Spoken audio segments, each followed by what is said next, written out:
하나님이 인간의 몸을 입으시고 우리 가운데 오셨습니다. 그리고 오늘 이 나사로의 사건을 다루면서 계속하여 질문을 던지십니다. 11장 9절에 보시면 낮이 12시간이 아니냐라는 질문을 던지십니다. 너무 중요한 질문이기 때문에 우리가 지난 2시간에 걸쳐서 이 질문에 담겨져 있는 하나님의 뜻을 발견한 바 있습니다. 이어서 26절에 보니까 네가 믿느냐라는 질문을 또 던지십니다. 34절에 보시면 그를 어디 두었느냐 이렇게 질문을 던지십니다. 39절에 보시면 돌을 옮겨 놓으라 이렇게 명령을 하십니다. 40절에 보시면 하나님의 영광을 보리라 하지 아니하였느냐라는 질문을 다시 던지십니다. 43절에 보시면 나사로야 나오라 라는 명령을 던지십니다. 그리고 마지막 풀어놓아 다니게 하라 라고 말씀을 하십니다. 이 나사로의 사건과 관련하여 주님이 던지신 질문과 명령을 우리는 놓치지 말아야 합니다. 왜냐하면 그 속에 하나님의 뜻이 담겨져 있기 때문입니다. 그래서 우리는 지난 몇 시간에 걸쳐서 이 질문과 명령을 중심으로 이 말씀을 다루면서 이 말씀 속에서 오늘을 살아가는 우리들에게 주시는 하나님의 음성이 도대체 무엇인지를 진지하게 생각하여 여기에 이른 것입니다. 오늘은 마지막 부분, 주님이 하신 명령, 주님의 말씀, 풀어놓아 뭐요? 다니게 하라 라는 말씀으로 이 사건을 끝맺고 있습니다. 여러분, 집중하는 뜻으로 곁에 있는 분들 바라보시면서 예수님의 음성을 그분의 귀전에다가 좀 들려주시기 바랍니다. 따라합시다. 바라보시면서 풀어놓아 다니게 하라. 한 번 더 풀어놓아 다니게 하라. 아멘. 아멘. 이 말씀은 참 중요한 말씀이기 때문에 2시간에 걸쳐서 제가 말씀을 드리도록 하겠습니다. 풀어놓아 다니게 하라.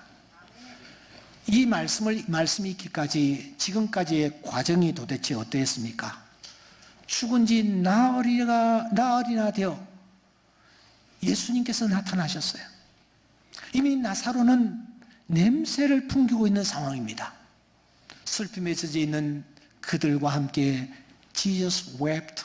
예수님께서 우시고 난 뒤에 다른 사람들처럼 우는 것으로 위로를 그치지 않고 우는 마르다와 마리아를 데리시고 무덤으로 다가가십니다. 무덤 앞에서 주님은 돌을 옮겨 놓으라 그렇게 명령을 하셨죠. 그때 마르다가 고개를 가로저으며 아닙니다 예수님, 죽은 지 나흘이나 되었어. 예수님은 느끼지 못하세요? 지금 냄새가 나잖아요. 이렇게 반응을 보였습니다. 이런 마르다를 향해서 예수님께서 말씀하십니다. 내 말이 내가 믿으면 하나님의 영광을 보리라 하지 아니하였느냐? 그렇게 말씀을 하셨습니다. 그리고 주님이 무덤을 향하여 외치십니다. 나사로야 나오라 명령을 하십니다. 바로 그때 그 현장에서 어떤 일이 일어났습니까? 여러분 다 같이 44절을 한번 읽어보겠습니다. 시작. 죽은 자가 수족을 배로 동인 채로 나오는데 그 얼굴은 수건에 쌓였더라. 그렇게 말씀을 하고 있습니다. 여러분 순간 포착이라는 프로그램을 아시죠? 이 순간을 놓치지 말고 포착해야 합니다. 왜냐하면 지금 이 메시지 속에 굉장히 중요한 우리를 향한 음성이 담겨져 있기 때문입니다. 다시 한번 천천히 상황을 한번 살펴보십시다. 눈여겨 본문을 바라보시면 풀어놓아 다니게 하라라는 이 주님의 명령은 사실 하실 필요가 없는 말씀이요, 하실 필요가 없는 명령입니다. 옥목사, 그게 도대체 무슨 말인가? 그렇잖아요 여러분. 지금 나사로가 살아났습니다. 눈앞에 나사로가 벌떡 일어나 걸어 나옵니다. 그렇다면 본능적으로 마르다와 마리아는 어떤 액션을 취해야 합니까? 여러분 이 가운데서 자녀들을 군대 보낸 분들 많이 경험했을 겁니다. 그 아들을 군대에 보내놔 놓고 어떻게 지내는가 노심초사하다가 어떻게 아들 면회를 가게 되었습니다. 드디어 면회소에 아들이 빡빡 깎은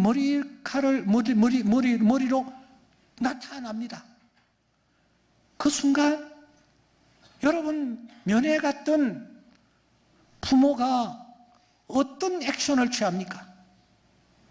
주님이 말씀하실 겨를도 없이 보는 순간 그냥 본능적으로 달려가서 안기고, 그리고 그 수족을 묶고 있던 그 배들을 다 풀어 제쳐 버려야 합니다. 그런데 마르다와 마리아가 멀뚱멀뚱 서 있는 거예요. 멀뚱멀뚱 서 있는 거예요. 어떻게 이럴 수 있단 말입니까? 왜 여러분 풀어놓지 않았을까요? 왜 예수님 명령하실 때까지 가지 않았을까요? 왜 예수님께서 이 명령을 하셔야만 했을까요? 이것이 그래서 오늘 우리에게 주는 교훈이 무엇인지를 우리가 함께 진지하게 생각을 해야 합니다. 왜냐하면 이 명령은 그 옛날 마르다와 마리아를 향한 말씀이기에 앞서서 오늘 이 자리에 참석한 우리 모두에게 주시는 명령이기 때문입니다. 그래서 저는 오늘 제목을 이렇게 잡았습니다. 풀어놓아 다니게 하라. 다니게 하라. 우리는 이 말씀의 깊은 뜻을 제대로 이해하기 위해서는 먼저 이들의 관계를 다시 한번 정리할 필요가 있습니다. 나사로와 그리고 마르다와 마리아의 관계는 어떤 관계였습니까? 저들에게 있어서 나사로는 어떤 존재였습니까? 3절을 다시 보시면 사랑하시는 자라는 호칭이 등장합니다. 우리는 이 호칭을 깊이 묵상한 바가 있습니다. 이 사랑하시는 자라는 호칭에서 저들의 관계가 어떠했는지 우리는 짐작하고도 남았습니다. 마르다와 마리아는 나사로를 사랑했습니다. 의지했습니다. 기댔습니다. 나사로라고 부르지 아니할 정도로, 사랑하시는 자라고 부를 정도로 사랑했습니다. 누구보다 더 사랑했느냐? 주님보다 더 사랑했습니다. 저들은 정말 끈끈한 관계였습니다. 동생들은 오라버니를 위해, 오라버니는 동생들을 위해서 자신들의 생명까지도 내놓을 수 있는 그런 사랑의 관계가 형성되어 있었습니다. 그런데 여러분, 저를 보세요. 그런 사이에 한순간 금이 가기 시작합니다. 아니, 그 오라버니 나사로가 정말 자신들에게 버팀목이 되어 줄 알았습니다. 언제까지나 힘이 되고, 언제까지 위로가 되고, 언제까지나 큰 격려자가 될 줄 생각했습니다. 그런데 어느 날 그 나사로가 픽 하고 쓰러지는 거예요. 중병으로 쓰러지는 거예요. 쓰러지는 정도가 아니라 그냥 여러분 숨을 거두고 마는 것입니다. 이 과정에서 마르다와 마리아는 형언할 수 없는 상처와 실망감을 가지게 되었습니다. 상실감을 안겨주었습니다. 그러니까 이 나사로라는 존재는 마르다와 마리아에게 사랑의 대상, 한때는 사랑의 대상이었습니다. 그런데 그 나사로는 동시에 마르다와 마리아에게 큰 실망과 상처를 안겨준 대상이기도 했습니다. 이 상반된 두 개의 감정이 마르다와 마리아의 이 마음속에 자리 잡고 있었던 것입니다. 여러분, 우리 사람의 마음속에 아주 사랑하는 감정이 내 안에 자리를 잡을 때에 상대에 대해서 나는 어떻게 반응합니까? 반대로 그 사람이 나에게 상처를 주고 그 사람이 나에게 실망을 안겨주었을 때에 그때 내 안에 어떤 감정이 자리를 잡기 시작합니까? 상대를 사랑하든 반대로 그 상대가 나를 실망시켜서 나에게 상처를 주었을 때에 그때부터 나는 그 사람을 묶어두게 됩니다. 이 말은 단지 내 시야에서 그 사람을 묶어둔다라는 표현을 뛰어넘어서 내 의식세계와 내 마음과 내 생활 속에 그 사람을 세워둔다만 하는 것입니다. 육적인 시야만을 제가 말씀드리는 것이 아닙니다. 내 삶의 현장에 그 사람이 자꾸 떠오르는 거예요. 그 사람이 내 의식세계에서 사라지지 않는 거예요. 어떤 일이 있을 때 그 사람이 떠오릅니다. 어떤 사건이 터지면 그 사람과 연관을 시킵니다. 이것이 바로 지금 마르다와 마리아 앞에 서 있는 나사로의 현 주소입니다. 그 사람이 나에게 내가 그 사람을 정말 사랑했을 때에도 그 사람은 내 내리에서 떠나지 않습니다. 내 시야에서 떠나지 않습니다. 그 사람이 어느 날 나를 실망시키고 나에게 상처를 주었을 때도 역시 그 사람은 내 시야에서 떠나지 않냐고 내 생각에서 내 의식에서 그 사람은 떠나지 않습니다. 하루 종일 일이 손에 잡히지 않습니다. 집중이 되지 않습니다. 어떤 일이 생기고 어떤 사건만 터져도 그 사람이 생각이 나는 것입니다. 교회에 왔습니다. 그런데 그 사람이 자꾸 의식이 되는 거예요. 그 사람의 모습이 자꾸 눈에 거슬리는 거예요.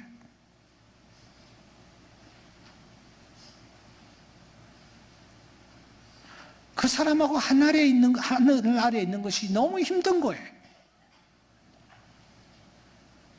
그래서 그 사람하고 같이 앉지 않으려고 저 멀리 앉았는데 자꾸 나도 모르게 자꾸 그 사람이 쳐다봐지는 것입니다.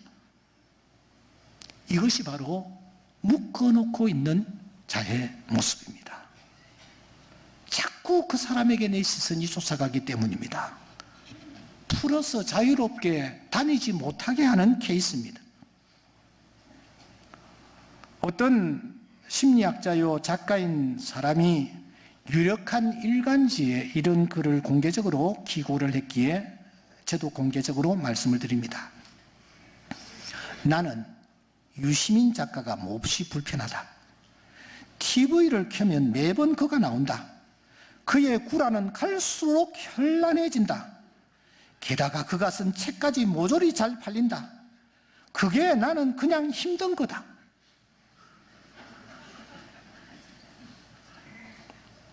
또 하나, 혜민 스님이 신경이 쓰인다. 왜냐하면 내 책이 베스트셀러 명단에 올라가기만 하면 꼭 새 책을 내서 내 책을 끌어내리기 때문이다. 뜬금없지만 요즘은 이상순이라는 사뭇 촌스러운 사내가 나를 괴롭히고 있다. 이 효리의 남편이란다. 참 선하고 따뜻해 보인다. 모난 성격 탓에 시종일관 부딪히며 살아왔던 나는 그를 보기만 하면 마음이 몹시 불편해진다. 이 같은 현상을 심리학에서는 질투와 열등감에서 찾고 있습니다.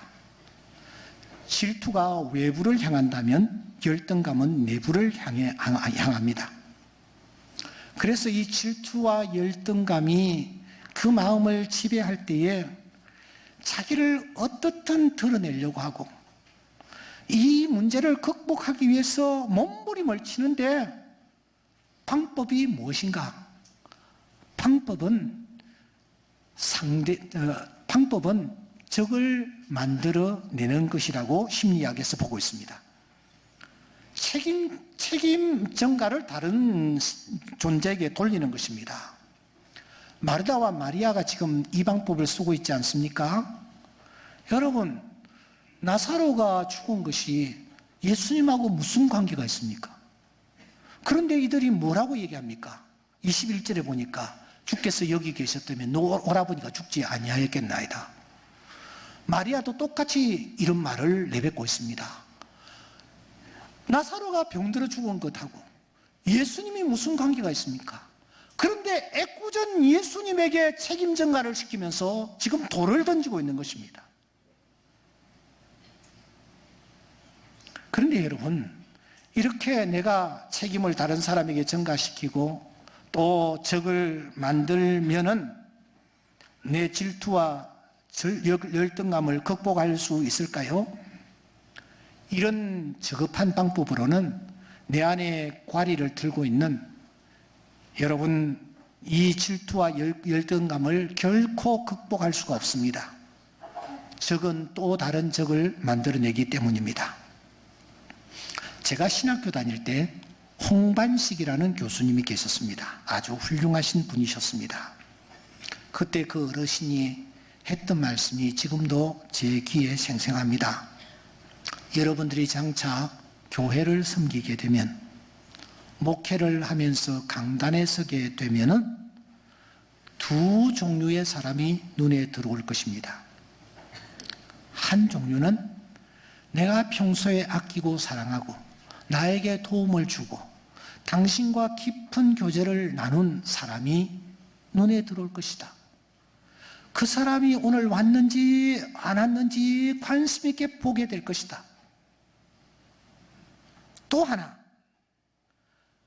나를 평소에 실망시키고 나에게 상처를 주는 자, 나에게 가시가 되어 있는 자, 그 사람이 눈에 들어올 것이다. 오늘은 그 인간이 어디 앉았지? 이렇게 생각을 한다라는 거죠. 오늘 안 나왔으면 좋겠는데 그런 생각까지 하게 된다라고 그는 말했습니다. 그러면서 그 교수님은 이렇게 말했습니다. 이렇게 어떤 특정인이 당신네들의 눈에 들어올 때에 영적 위기라고 생각하고 하나님 앞에 엎드리라고 그렇게 권면한 음성이 지금도 귀에 생생합니다. 여러분들은 어떠합니까? 지금 여러분들의 눈앞에 계속적으로 서 있는 존재가 누구입니까? 내 의식 세계에서 사라지지 않는 그 존재가 누구입니까? 막 털어버리려고 해도 도무지 내 내리에서 사라지지 않는 그 존재가 누구입니까? 내가 과도하게 사랑하고 집착할 때에 내 내리에서 떠나지 않습니다. 나의 나사로이기 때문입니다. 나에게 상처를 주고 나를 실망시킨 존재, 내가 그냥 풀어버리지 못하고 자꾸 의식하며 그 사람 때문에 나는 더 상처를 받고 있습니다. 나의 나사로이기 때문입니다. 조금 전에 말씀드렸던 그 작가는 유시민의 경우는 이렇게 해결을 했다고 합니다. 유시민을 보면서 나는 유시민보다 훨씬 잘생겼다. 그건 누가 봐도 그렇다. 이렇게 해가지고 유시민 문제를 간단히 제쳤답니다. 혜민 성녀의 경우는 또 다른 방식으로 문제를 해결했답니다. 그는 이렇게 해결을 했답니다.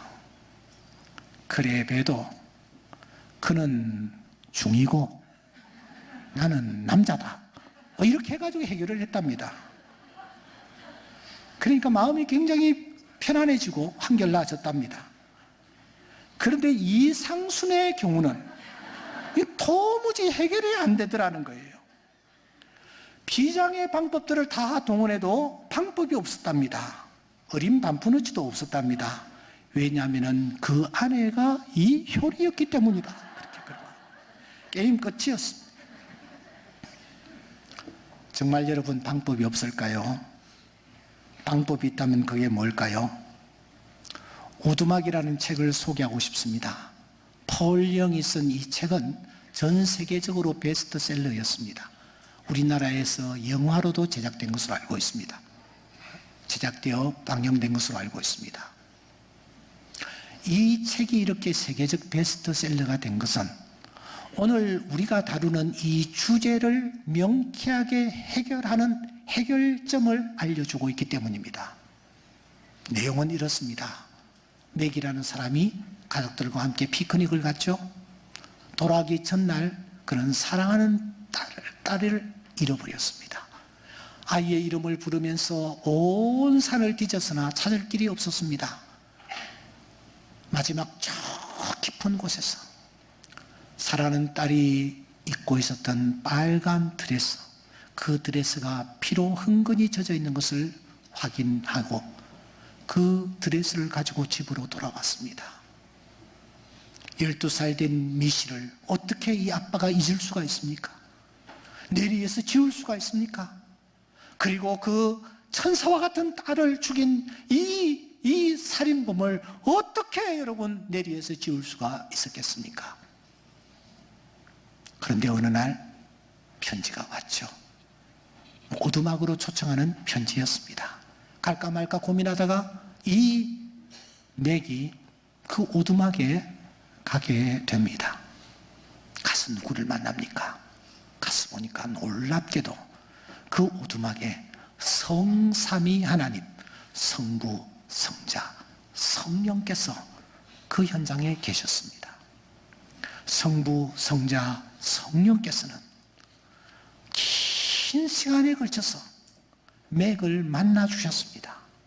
말씀해 주셨습니다. 특별히 성령께서는 그를 데리고 산속 깊은 곳으로 들어가십니다. 드디어 동굴 속에서 아무렇게나 버려져 있는 미시의 시신을 발견합니다. 하지만 그 미시가 저쪽 강 건너 푸른 초장에서 환한 모습으로 뛰놀고 있는 모습도 그가 발견을 합니다. 더 이상 그 순간 그는 마음에 담아뒀던 미시를 떠나보냅니다. 성령께서 이러한 맥에게 다가오셔서 말씀하십니다. 맥, 용서란 너를 지배하는 것으로부터 너 자신을 해방시키는 것이야. 어떤 사람을 용서한다라는 것은 그 사람을 제대로 사랑한다라는 의미야 하셨습니다. 그 순간 그는 자기의 딸을 무참하게 살해했던 그 살인범도 내리에서 지우면서 풀어놓는 것입니다. 지금까지 맥을 묶어놓고 있던 이 사랑의 대상과 이 미움의 대상을 그 자리에서 해결을 하는 것입니다. 누구를 만났을 때에 가능했습니까? 성삼위 하나님을 맥이 만났을 때에 가능했던 것입니다. 주님께서는 지금 이 놀라운 진리를 우리에게 알려주십니다. 나를 보라는 것입니다. 내가 어떻게 하는 것을 보라는 것입니다.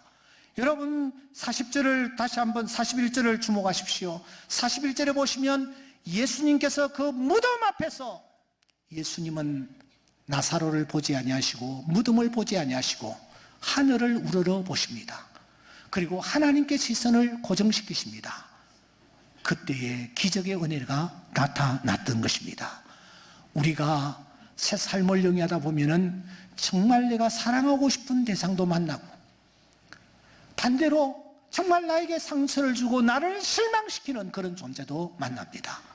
그래서 우리는 마르다와 마리아처럼 나의 나사로를 내 앞에 세워놓고 풀어놓지 못하는 것입니다. 묶어놓고 계속해서 생각하고 바라보고 의식하며 고통을 겪는 것입니다. 이런 나의 나사로를 우리는 풀어놓아 다니게 해야 합니다. 방법은 주님을 바라보는 것입니다.